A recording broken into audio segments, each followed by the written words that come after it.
Yo les amis, j'espère que vous allez tous très bien. Très content de vous retrouver pour cette nouvelle vidéo. Une vidéo tardive, mais mieux vaut tard que jamais, comme le dicton le dit. La deuxième journée, la deuxième journée de la phase de groupe de cette CAN s'est clôturée hier avec ces 4 matchs. La défaite de la Guinée équatoriale 0-1 contre le Soudan. Et la Guinée équatoriale, elle est quasiment éliminée, n'a plus sa chance pour se qualifier en huitième de finale, tout comme le Gabon, qui s'est fait encore battu par la Mozambique sur le score de 3-2. Très dommage pour le Gabon, que j'ai mis comme une équipe surprise outsider de cette édition. Et l'Algérie, ils battent le Burkina Faso sur le score minimum de 1-0. Ils se qualifient aussi, les Fennecs, pour le huitième de finale. Et dans la soirée à Marrakech, un superbe match à haute intensité. La Côte d'Ivoire et le Cameroun se partagent encore le point du match nul sur le score de 1 partout. Quand même, sur cette deuxième journée, on a eu 1, 2, 3, 4, 5 matchs nuls avec le score de 1 partout. Dans cette vidéo, on va se focaliser sur ce Côte d'Ivoire-Cameroun et un petit détour sur le match, la victoire qualificative de l'Algérie contre le Burkina Faso. Et comme d'habitude, je vous invite déjà à liker la vidéo et surtout à vous abonner avant de commencer cette petite analyse avant le début de la troisième journée. Du coup, Côte d'Ivoire, Cameroun, victoire, pas victoire, qu'est-ce que je dis là? Match nul, 1 partout, avec le but de Amad Diallo et le but contre son camp. On l'a comptabilisé comme un but contre son camp de Ghislain Conan. Un super match collectif pour moi de la part des deux équipes. On a eu une intensité, un bon rythme. Les deux équipes qui réagissent coup sur coup à les occasions dangereuses générées. Et aussi, on a eu des individualités qui ont donné beaucoup plus de lumière au collectif de ces équipes-là. Mais pour moi, les deux analyses tactiques qui m'ont marqué sur cette rencontre-là, c'est Bryan Mbeumo et le milieu ivoirien. On va en parler après, mais l'once de départ pour la Côte d'Ivoire, un 4-3-3. Yaya Fofana dans les buts, ça n'a pas bougé. C'était le même 11 lors du premier match, la victoire contre la Mozambique. Mais Fakoun Bayo seulement a été titularisé à la place de Wilfried Zaha. Mais le reste, c'était le même. Diallo sur l'aile avec Diomandé, Sangaré Fofana, ce triton du milieu. Sangaré Fofana, caissier, et la ligne de 4 en défense, Konan, Indika, Kosunu et Keladoué, le grand frère de Désiré. Pour le Cameroun de David Bagou, c'était une forme de 5-3-2, un 3-4-2-1 selon la position de Mbeumo et de Namasso. Namasso était un peu plus avancé que Avom et Baleba dans l'entrejeu. Et bien sûr, sans ballon, c'était un système à 5 défenseurs avec Tolo, Koto et Chemalon, les 3 défenseurs qui se sont bien protégés l'un et les autres. Et bien sûr, les deux pistons, Chama 2 sur le côté droit et Yongwa sur l'autre côté. C'était seulement aussi Kofani qui a été titularisé à la place de Eta Young hier soir. Et du coup, j'ai dit que l'analyse tactique, pour moi, les trucs tactiques pour moi qui m'ont marqué, c'est Brian Mbeumo dans ce rôle de numéro 10 électron libre. Et bien sûr, il y a aussi l'apport de Namaso dans l'animation offensive et surtout des deux pistons côté camerounais. Et pour moi, côté ivoirien, je l'ai dit, ce milieu-là, il est un peu dysfonctionnel pour moi parce qu'on va voir tout de suite à la 20e minute. Quand même, il faut souligner, ce sont les Ivoiriens qui sont bien rentrés dans cette rencontre-là. Mais petit à petit, le Cameroun s'est montré un peu plus dangereux, plus mordant. Et à la 20e minute, cette passe du gardien, on va essayer de retenir tous les noms. La passe des Passy qui casse déjà beaucoup de lignes. On va essayer de retenir. Fakoun Bayo est éliminé, même s'il a essayé de presser. Diomonde, Fofana, Kessié, Tialo, la deuxième ligne, elle a été aussi transpercée par la passe du gardien. Et regardez qui on trouve ici toute seule, sans pressing, sans marquage. C'est Brian Mbeumo. Et regardez le milieu. Le milieu ivoirien ne se communique pas. Là, Mbeumo, il ne doit pas être trouvé toute seule dans ce genre de position parce que la suite de l'action, il se retourne bien avec son contrôle orienté et Chama 2, il va tout de suite se projeter et regardez la réaction de Gislain Konon. Il dit à ses milieux, peut-être à son garé, qui doit le prendre. Moi, je suis déjà sûr Chama 2 et c'est normal parce que c'était un peu un marquage presque individuel, mais le pressing aussi n'est pas du tout bon côté ivoirien et ça résulte de ce genre de situation-là. Et Mbeumo, il va aussi donner une magnifique passe entre Ndika et Konon et la projection magnifique de Chama 2 qui va aussi délivrer un superbe centre pour Kofane.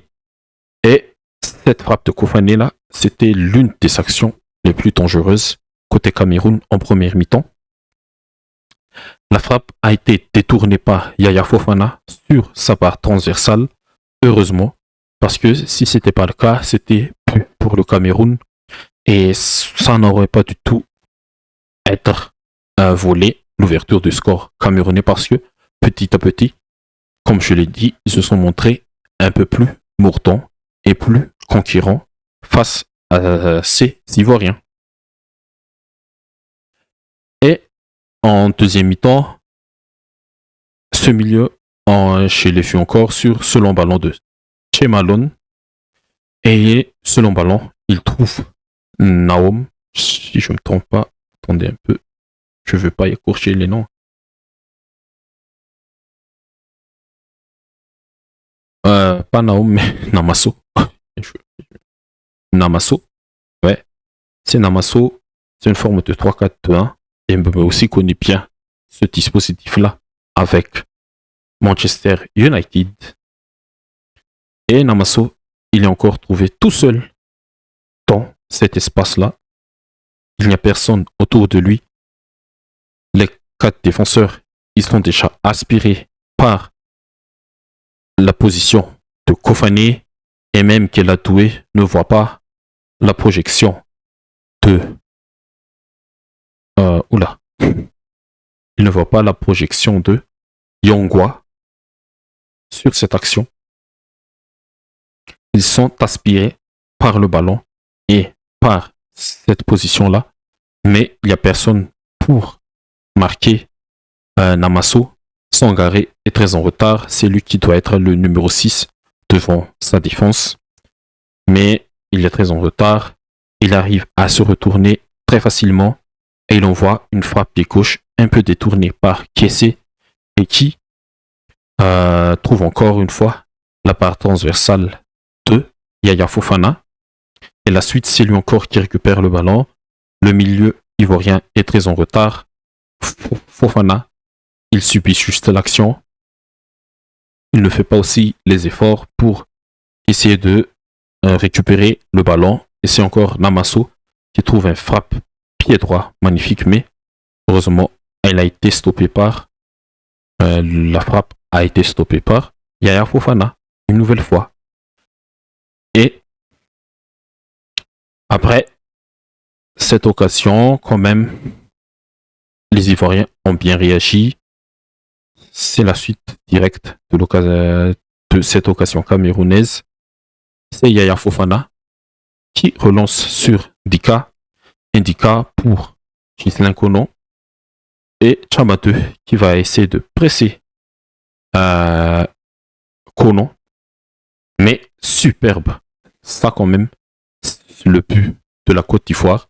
C'est le but de Ghislain Konon.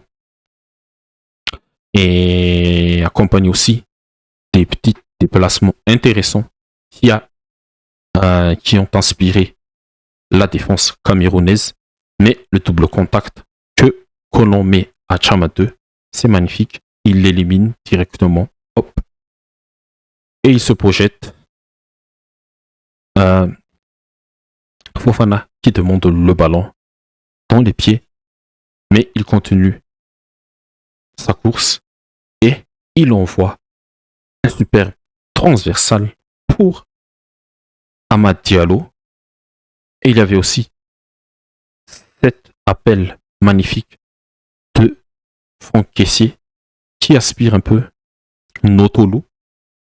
Bien sûr, c'est toujours difficile de faire le choix. Ces faux appels-là peuvent créer de l'espace aussi pour la Côte d'Ivoire. Et là, le super ballon de Ghislain Konon, la transversale à la Tony Kroos pour Amad Diallo. Et c'est la première fois que Notolo se fait prendre en 1v1 par Diallo, l'attaquant de Manchester United. Il rentre sur son pied gauche, bien sûr. Et aussi Kessié qui continue sa course, accompagné de Sangaré, je pense, ici. Non, c'est Bayo. Et la frappe pied gauche de Diallo, elle part très bien dans la lucarne du gardien camerounais. 1-0 pour la Côte d'Ivoire. Et je pourrais dire sur l'entame de la deuxième temps, c'est un petit braquage, mais c'est un magnifique but de la part des Ivoiriens. Les individualités qui ont donné la lumière au collectif. Mais quelques minutes plus tard, 5 minutes plus tard, on va encore Bembo trouver à l'intérieur du jeu. Il n'y a personne à son contact. Fofana est en retard. Sangaré ne sort pas. Mais là, je pense que Sangaré, il pouvait sortir parce que il y a le retour de Kessié aussi. Même Bembo trouvé par Chamateu. Il va combiner avec Namaso. Et Namaso, avec l'appui de Kofane, ils vont trouver Yangwa, encore une fois, dans le dos de Cheladoué. Et Yangwa, il temporise un peu, attend du soutien. Elle a déjà pas Palépa, mais Avom qui s'est projeté ici sur l'action. Mais le son il donne à Tolo qui a fait un superbe match aussi pour moi. Le centre magnifique de Tolo, repoussé par Kono. Mais l'action qui suit, c'est le Cameroun qui récupère les deuxièmes, les troisièmes ballons. Tous les ballons que tu veux, il récupère. Et c'est ça aussi la force de ce Cameroun-là.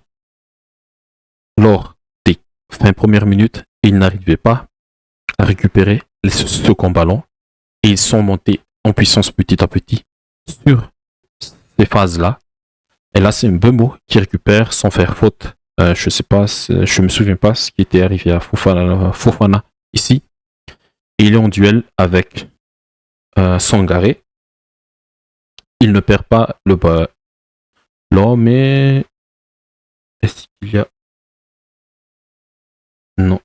Mais avec un peu de réussite aussi, le ballon, il va arriver sur les pieds de Chamateux. Et en une touche, je pense, si je me souviens bien, il s'oriente un peu pour s'ouvrir, pour offrir avec son pied droit. Son tir est contré par Ghislain Konon. C'est dévié dans les buts de Yaya Fofana. La réaction rapide, on l'a dit aussi, réaction coup sur coup. Les Lions ne sont pas encore tentables pour le moment. Et vu hier, les choses que j'ai vues hier, ils sont intéressants. C'est une équipe aussi que j'ai mis en tant qu'équipe décevante de cette CAN, mais collectivement, leur sélectionneur là, David Bagou, il crée aussi quelque chose de très fort. Et la réaction encore, coup sur coup. Cette fois-ci, c'est une réaction ivoirienne après le but. C'est Diomandé, encore Diomandé et Konan sur ce côté gauche. Il va les provoquer Chamateux. Il va retrouver Konan qui s'est projeté. Et Konan pour Fofana. Et Fofana qui essaie de trouver un angle de tir, mais son orientation du corps, son dribble, son contrôle ne lui a pas permis ça. Mais il trouve quand même Diallo sur le côté. Et la continuité, c'est classique. Keladoué va faire l'appel et il est servi par Diallo. Le centre de Keladoué dans la bonne zone. Et Kessié, le rôle de Kessié aussi, offensivement, c'est d'apporter plus de supériorité dans la surface adverse. Et là, on retrouve Kessié, Fofana, Diomandé, Diallo et Bayo. Et le centre arrive sur la tête de Kessié, mais heureusement que le gardien Epassi fait le bon arrêt sur cette action-là. Parce que sans lui, bien sûr, ça aurait fait 2-1. Et ça aurait mis un coup de marteau, un coup de massue sur la tête des Camerounais une nouvelle fois. Et en fin de rencontre, corner de Diomandé. Il a sorti Diallo et Mersfaye à la place. Il a sorti Diallo et a fait rentrer Zaha, mais ça n'a apporté pas plus de danger. Et l'entrée aussi de Caisson, ça n'a pas été tout intéressant pour Caisson. Mais Diomandé sur ce corner, dégagé par la tête d'un défenseur camerounais, je pense que c'est Chamadeux. Mais là, le jeune entrant, le numéro 19, Christ Inao Oulaï, il s'est fait surprendre par le pressing camerounais de Etayang, je pense. Et c'est Passokog qui récupère et qui va se projeter pour lancer la contre-attaque camerounaise. Mais il ne lève pas la tête du tout. Il ne lève pas la tête sur l'action. Il tarde trop à libérer le ballon pour Etayang. Alors que s'il a levé un peu peu plus tôt le ballon, il pouvait directement trouver Mbeumo. Et Mbeumo sur sa patte gauche, c'est très dangereux. Mais il y avait encore une chance ici pour les Camerounais d'aller crucifier les Ivoiriens en fin de match. Mais la passe de Etaeyong aussi, elle doit être plus verticale, plus tranchante, comme ça, tac, pour permettre à Mbeumo de ne pas ralentir l'action parce que il lui met un peu en derrière. Etaeyong lui met un peu la balle derrière lui, ce qui permet aussi le gros retour de Kosunu sur l'action. Mais si Etaeyong a mis le ballon un peu plus verticalement, un peu plus dans la surface, Mbeumo, il a un peu de vitesse aussi. Ça aurait encore plus de danger, ça aurait été encore plus dangereux. Ça aurait été plus dangereux pour Yaya Fofana et la Côte d'Ivoire, mais la frappe a été contrée par Kosunu à 1 millimètre près. Ça pouvait faire très mal à Kosunu sur ses biens les plus précieux. Et voilà, un partout, super match. Les deux équipes auront la chance de prendre la première place lors de la troisième journée. Et maintenant, Algérie-Burkina Faso, 1-0, plus de Mahrez sur penalty. Mais c'était un match très haché pour moi, beaucoup de fautes. Il y avait aussi une intensité, mais une mauvaise intensité physique, surtout de la part des Burkinabés.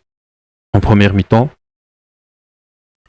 le 11 de départ, c'était une forme de 4-2-3-1, mais on a eu Lucas Zidane, le fils de la légende, Aïtenouri, Mondi, Ben Sebani et Hacham, Benasser, Boudaoui et Cherkui, et Maza, Amoura et Mahrez, bien sûr. Pour le Burkina Faso, Hervé Kofi, top performance une nouvelle fois. En défense, Tayo Tapsoba, Kouassi Yako. Au milieu, Sangaré, Sougrana et Ouedraogo. Et en attaque, Kabore, Tongo Ouattara et l'infatigable Bertrand Traoré. Mais déjà, j'ai dit, mauvaise intensité physique de la part des Burkinabés. Là, Sangaré, il blesse complètement Acha sur cette action. Et en plus, la cheville, elle tourne à l'intérieur plutôt qu'à l'extérieur. Et ça fait encore plus mal. Et il ne récolte qu'un carton jaune sur cette action, même après vérification de la VAR. La faute, c'est Boudaoui avec la projection de Aïtenouri. Il y a contact quand même, mais c'est très léger. Tayo, ouais, je pense que c'est Tayo ici. Non, c'est l'autre au milieu là. On va voir un peu. Hop. C'est Ouedraogo, ouais, le numéro 6, qui commet la faute. C'est sifflé et c'est au niveau du pied là et au niveau de la jambe qu'il a contact. C'est très léger, mais ça peut siffler. On siffle moins que ça, des fois. Et le penalty a été bien tiré par Riyad Mahrez, 1-0. Et après l'ouverture du score, l'Algérie n'a fait que défendre ce score-là. Ça leur permet de se qualifier, bien sûr. Mais quand même, ils doivent tuer le match s'ils ont l'opportunité. Sur cette action, c'est Amoura qui combine avec Bounedjah. L'entrée de Bounedjah, très intéressant. Et il a la projection de Maza. Et Bounedjah temporise un peu en pivot. Il trouve Maza, bien sûr, qui s'est projeté. Mais Maza, il rate un peu sa frappe. Je pense que ça a été encore arrêté par Kofi ici. Ouais, il mais il doit être un peu plus méchant dans ces genres de situations-là. Et une autre action qui aurait pu permettre à l'Algérie de gagner sur un score plus respirable, c'est Maza qui va envoyer Bounedjah cette fois-ci. Et Bounedjah, il élimine dans un premier temps Kofi. Et il temporise un peu, il dribble un peu les défenseurs et il remet le ballon à Maza. Et Maza, qui élimine aussi très bien Tapsoba et frappe à bout portant du pied gauche. Mais là, c'est un grand arrêt d'Hervé Kofi. Je pense pas que Maza aurait pu mieux faire. Oui, c'est à bout portant le gardien, c'est à bout portant du gardien, mais je pense que il faut aussi mettre en lumière le grand arrêt de Hervé Kofi. Et voilà, quand même 1-0, ça qualifie l'Algérie. Petkovic aussi, qui fait des choix forts, comme sortir Mahrez à l'heure de jeu, pour densifier un peu son milieu et permettre au bloc de défendre un peu plus. Ça aussi, c'est à souligner. Et je pense qu'il n'y avait pas de petit embrouille. Mais voilà, ce soir, c'est le début des matchs de la troisième journée et des matchs en simultané. Et ce soir, on aura l'endgame du groupe B et du groupe A. Égypte, qui est déjà qualifié, mais pour assurer la première place, un match nul suffit contre l'Angola. Et l'Afrique du Sud contre le Zimbabwe à 19h. Et dans le groupe A, c'est encore chaud. Hein. Une victoire de la Zambie contre le Maroc et une victoire du Mali. Ça peut encore chambouler pas mal ce groupe B. Et voilà les amis, on arrive à terme de la vidéo, ça fait déjà presque 30 minutes, mais j'espère que ça vous a plu. Si c'est le cas, n'hésitez pas à liker et surtout n'hésitez pas à vous abonner pour suivre avec moi cette CAN 2025. Et je vous dis à la prochaine.